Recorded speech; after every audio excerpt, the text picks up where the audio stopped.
मधु और विनोद को बेटी पैदा होती है, लेकिन बेटी पैदा होने के कारण विनोद का मन दुखी हो जाता है। इसलिए वो मधु को बिना बताए बच्ची को पानी में बहा देता है।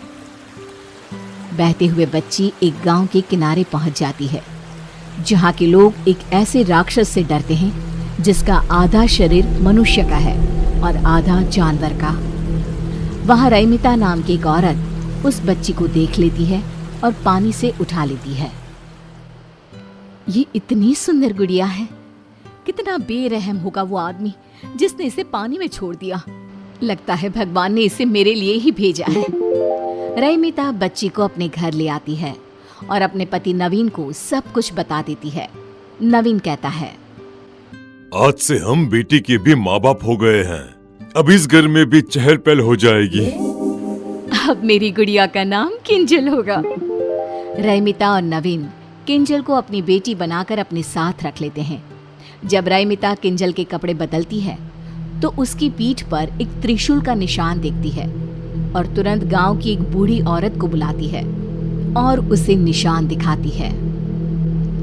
ये कोई मामूली लड़की नहीं लग रही, इसके अंदर कोई ना कोई दिव्य शक्ति जरूर होगी जो तुम्हें इसके बड़े होने पर पता चलेगी। लगता है ये इस गांव को बचाने के लिए आई है। सालों पहले एक पंडित ने कहा था कि इस गांव को बचाने के लिए एक दिव्य शक्ति आएगी जो इस गांव को राक्षस के प्रकोप से बचा लेगी। ये क्या कह रही हैं आप? मेरी बेटी को इन सब में मत घसीटिए। तुम चिंता क्यों कर रही हो?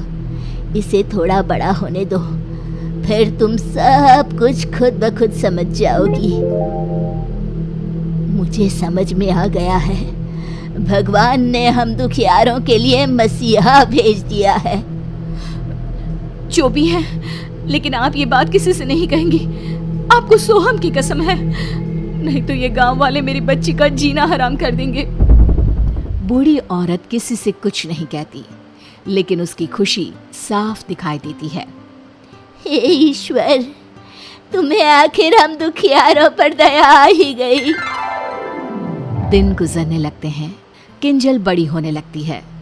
दूसरी ओर राक्षस का कहर बढ़ता ही जा रहा था।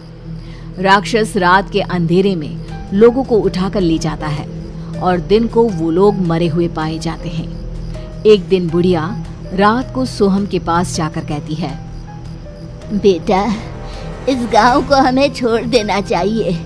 वो राक्षस अगर तुम्हें ले जाएगा तो मेरा क्या होगा? मुझ बुढ़िया का तू एक ही तो सहारा है। दादी माँ, देख लेना, मुझे कुछ नहीं होगा। आपका पोता किसी राक्षस से कम नहीं है। पगले ऐसे नहीं बोलते।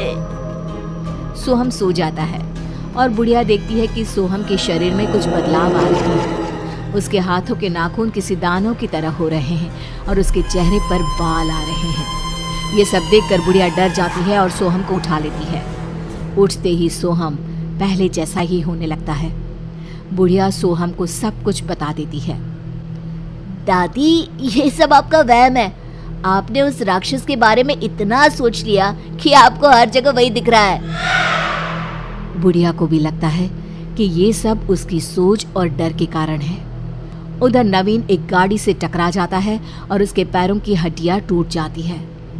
रैमिता किसी तरह उसे अस्पताल में दाखिल करवाती है। उसके ऑपरेशन के लिए पैसों के जुगाड़ करने में लग जाती है, लेकिन जैसे ही किंजल नवीन के पैरों को हाथ लगाती है, नवीन ठीक हो जाता है। तब डॉक्टर कहते हैं, देखिए, अब इन्हें ऑपरेशन की कोई जरूरत नहीं है। आप इन्हें घर पे ले जा सकती हैं। सो स्ट्रेंज, बिना कुछ किए ही आपके हस्बैंड ठीक हो गए। रैमिता को बुढ़िया की बातें याद आने लगती है। किंजल कोई मामूली लड़की नहीं है, इसमें दिव्य शक्तियां हैं, लेकिन मैं अपनी बेटी को उस राक्षस के पास कभी नहीं जाने दूंगी। नवीन घर आ जाता है और अब किंजल जिस भी चीज को हाथ लगाती वो चीज खुद ब खुद ठीक हो जाती। धीरे धीरे किंजल की शक्तियां लोगों की नजर में भी आने लगती है। एक रोज किंजल के जन्मदिन पर बुढ़िया सोहम के साथ रैमिता के घर आती है। तब रैमिता कहती है, अम्मा जी, अब तो खाकर ही जाइएगा, ऐसे मैं नहीं जाने दूंगी आपको। मैं सोच रही थी क्यों ना किंजल का रिश्ता सोहम से तय कर दो तुम, फिर तुम्हारी किंजल तुम्हारे नजर के सामने ही रहेगी।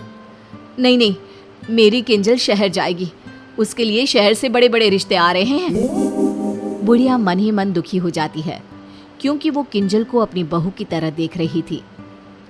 खाने में रात होने के कारण रईमिता सोहम और बुढ़िया को अपने घर पर ही रोक लेती है। सोहम और बुढ़िया रईमिता के घर पर ही रुक जाते हैं। आधी रात को जब रईमिता पानी पीने के लिए उठती है तो वो देखती है कि किंजल कमरे में नहीं है। रईमिता तुरंत पूरे घर में देखती है लेकिन किंजल कहीं नहीं मिलती। रईमिता रोने लगती है और नवीन को उठाकर कहती है, हमारी किंजल कहीं नहीं मिल रही है, कहीं उसे वो राक्षस उठाकर ले तो नहीं गया होगा। मैं मर जाऊंगी, मेरी किंजल को कुछ भी हुआ तो। बुरा क्यों सोचती हो? इतने में बुढ़िया आकर कहती है, मेरा सोहम भी नहीं मिल रहा। लगता है दोनों बच्चे उस राक्षस के हत्थे चढ़ गए हैं।